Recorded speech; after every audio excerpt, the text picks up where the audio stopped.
What's happening, everybody? Justin, Bridgewater's Finest on YouTube, Blockbuster_guy on Twitter, and stop me if you're surprised about this, but your boy misses the CFL.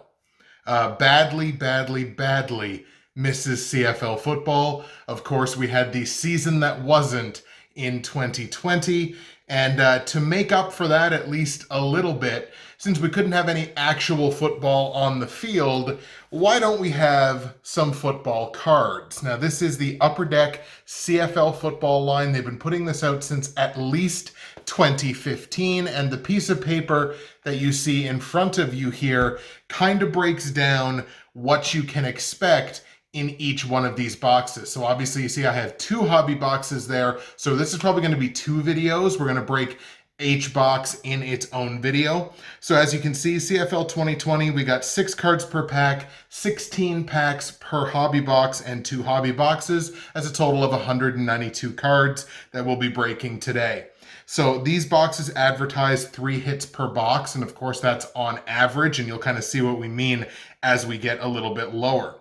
CFL 2020 had a 200 card base set, including red, gold, and black parallels. You see red are numbered to 165, gold are numbered to 50, and the black parallels are 1 of 1 for each of the 200 cards in the base set. They advertise these 13 of these parallel hits per box. So we're going to hit almost 1 parallel per pack. You look 13 parallels, 16 packs in each box, which means we're going to be looking at 26 total parallels in the 2 boxes that we're going to open. If we could possibly hit one of those black 1 of 1s, I'm going to be awfully pleased. You look at the other significant hits, of course, you're looking at autographs and you're looking at relics. So CFL breaks its autographs down into 2 groups. The one group, the Group A, obviously a lot more rare than the Group B. The Group A's hit only 1 in every 525 packs. So hitting one of those would obviously be massive, but I'm not expecting that. The Group B autographs hit 1 in every 20 packs. So we should hit at least 1, hopefully 2, maybe even 3. That would be excellent.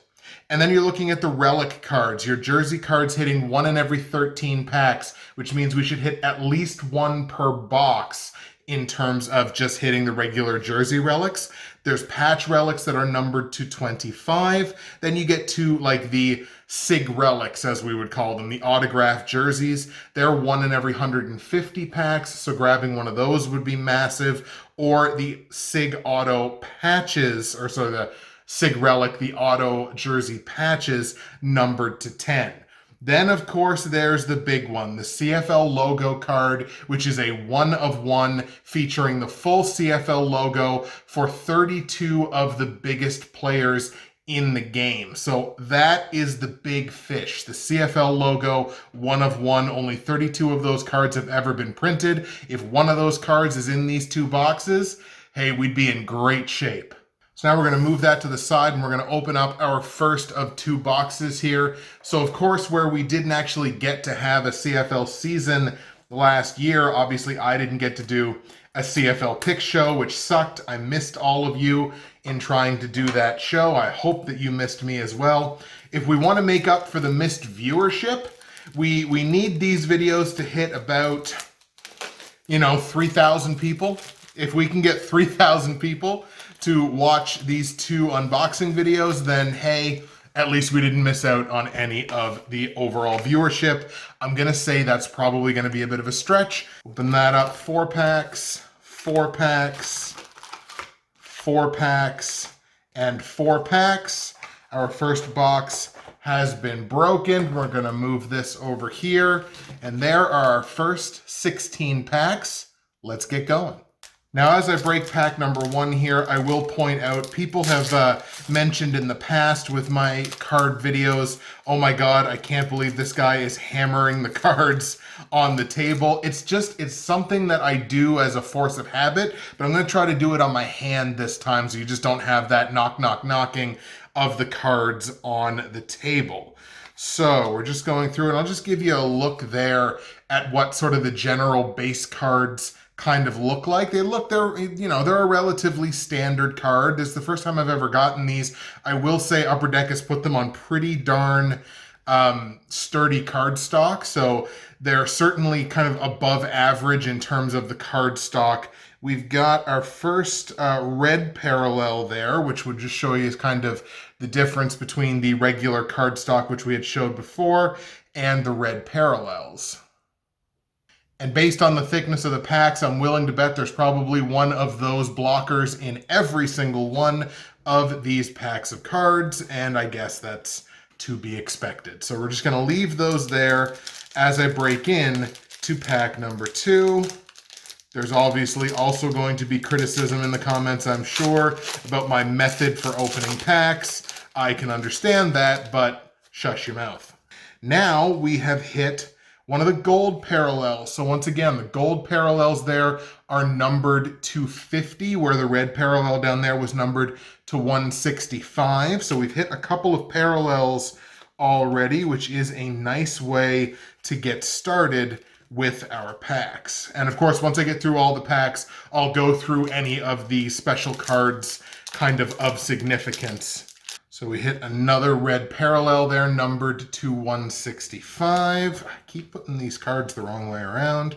Another red parallel there is the highlight of pack number 4. So we have not hit anything yet that are anything other than the base card parallel. So we haven't hit the SIG, we haven't hit any of the relics or anything like that. But we are going to keep digging and see what we can pull out of our remaining packs. This is pack number 5. A couple of standards, another gold parallel there, quarterback Zach Collaros from the Winnipeg Blue Bombers. So that's our second gold parallel that we've hit so far.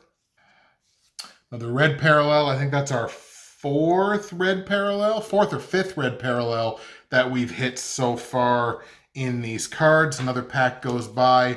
Don't have anything other than the red and the gold parallels. Once again, in terms of the base cards, we're shooting to hit one of those black parallels. That's a 1-of-1 card. So we're definitely shooting to hit one of those in terms of the parallels.